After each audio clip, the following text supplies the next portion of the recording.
ये प्रश्न परीक्षा की दृष्टि से बहुत ही महत्वपूर्ण प्रश्न है। इस प्रश्न को किए बिना नहीं जाइएगा आप लोग। इस वीडियो को पूरा देखिएगा, समझिएगा इस प्रश्न को, और इस तरह का क्वेश्चन आप कैसे हल कर पाएंगे आएगा तो पेपर में बहुत ही आसान तरीके से। तो इस क्वेश्चन को हम लोग अब हल करते हैं। क्वेश्चन है, यदि समीकरण x² प्लस kx प्लस 64 बराबर 0 और x² - 8x प्लस k बराबर 0 वास्तविक मूल्य रखते हों तो k का धनात्मक मान ज्ञात कीजिए। इसको हम हल करेंगे।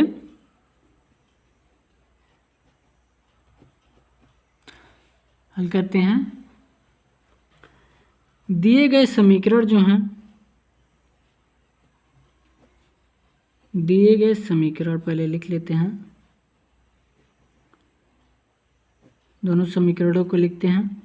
x² प्लस kx प्लस 64 बराबर 0, ये समीकरण वाला एक है। दूसरा x² minus 8x plus k बराबर 0, ये समीकरण 2 है। ये दो समीकरण दिए हैं, पहला और दूसरा। अब मान लेते हैं, माना समीकरण 1 व 2 यानी समीकरण पहला व दूसरा दोनों के, ठीक ना, के विविक्त कर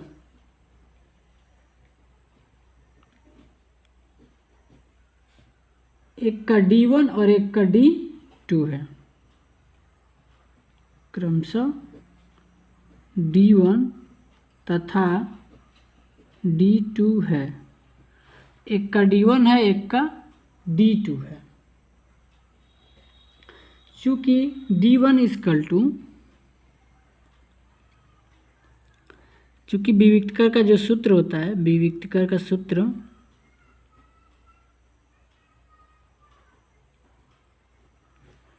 विविक्तकर D बराबर होता है b का स्क्वायर माइनस 4ac, ये हमारा विविक्तकर का सूत्र होता है। विविक्तकर का सूत्र b का स्क्वायर माइनस 4ac होता है। तो D1 इक्वल टू पहले निकाल लेते हैं।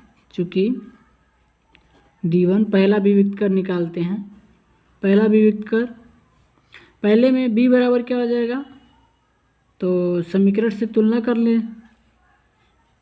समीकरण से तुलना करेंगे तो b बराबर आपको क्या मिलेगा, k मिल जाएगा, और a बराबर 1 और c बराबर 64। तो पहले क्या करते हैं, समीकरण मूल समीकरण से तुलना कर लेते हैं समीकरण 1 का, फिर विविक्तकर निकालते हैं। मूल समीकरण से समीकरण 1 का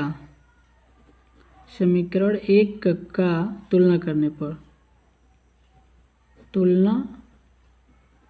करने पर मूल समीकरण से समीकरण 1 की तुलना करते हैं हम लोग, तो हमें क्या मिल गया, a बराबर 1, b बराबर k और c बराबर 64, और फार्मूला में रख देते हैं d बराबर में। तो चूँकि D1 बराबर हो जाएगा D1 बराबर b का स्क्वायर यानी k का स्क्वायर माइनस 4 गुणे 1 गुणे c यानी 64 बराबर k का स्क्वायर माइनस 64 चौको 4 चौको 16, 16 को 6 और 4 छक्के 24, 24 और 1 25, 256। D1 बराबर हो जाएगा k का स्क्वायर माइनस 256, और तथा D2 का देखते हैं, तथा अब मूल समीकरण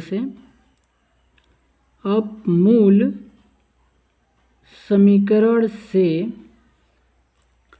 समीकरण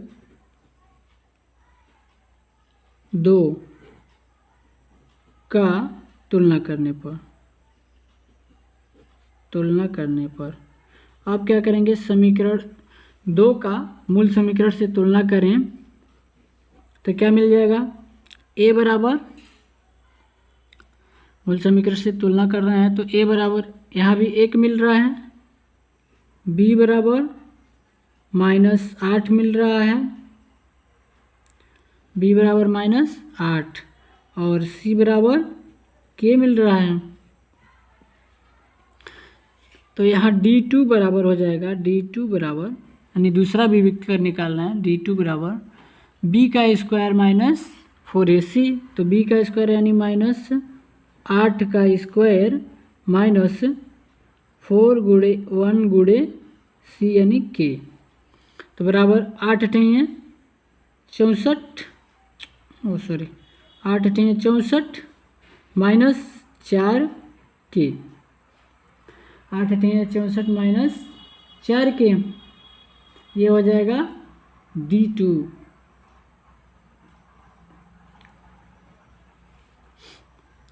अब देखिए, जो समीकरण 1 है और जो समीकरण 2 है उनके जो मूल हैं वो वास्तविक होंगे। यदि अब देख लें इनके मूल वास्तविक हैं या नहीं। समीकरण 1 व समीकरण 2 के मूल वास्तविक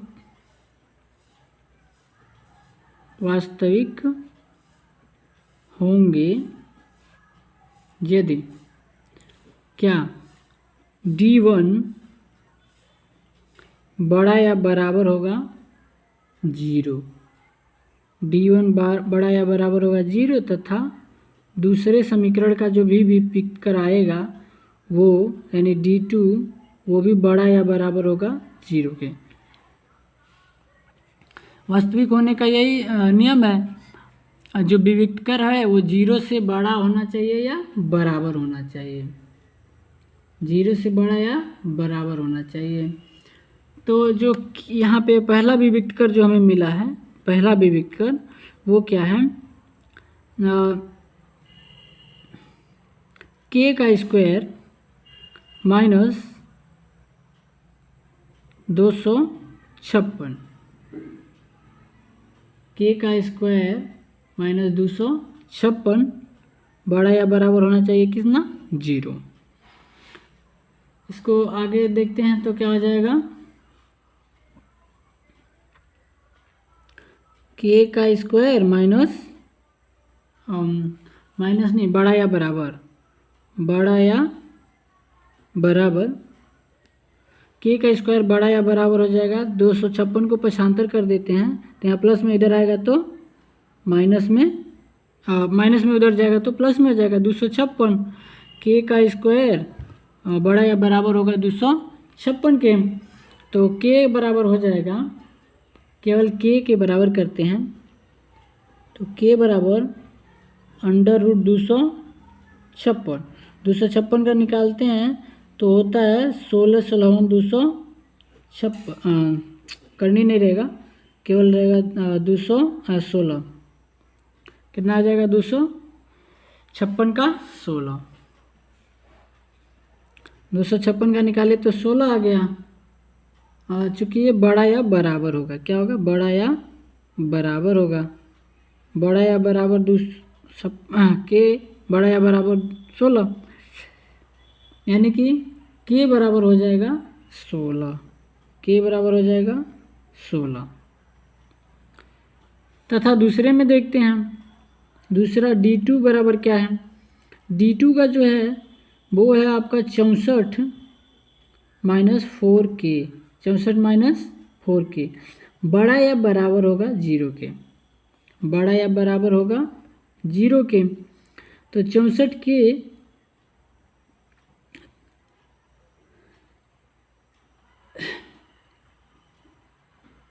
तो 64 इजिकल बड़ा या बराबर 4k को 75 करते हैं, माइनस में उधर जाएगा तो प्लस में हो जाएगा 4k। 64 बड़ा या बराबर 4k। 4 को 75 करते हैं तो 64 में भाग कर लेगा 4, बड़ा या बराबर होगा k के। अब 16 चौको 64 यानी 16 बड़ा या बराबर k, यानी k से बड़ा या बराबर होगा 16। अतः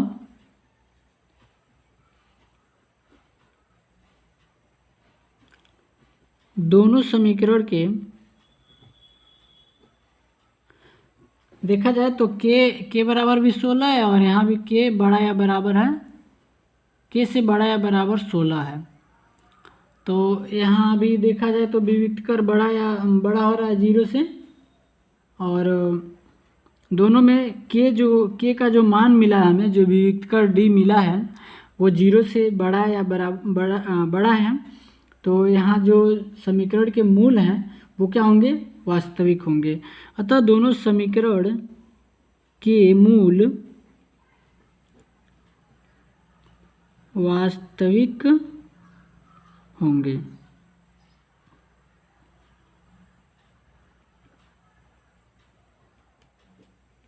अतः दोनों समीकरण के जो मूल होंगे वो वास्तविक होंगे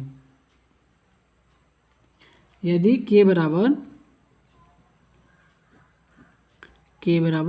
16 है।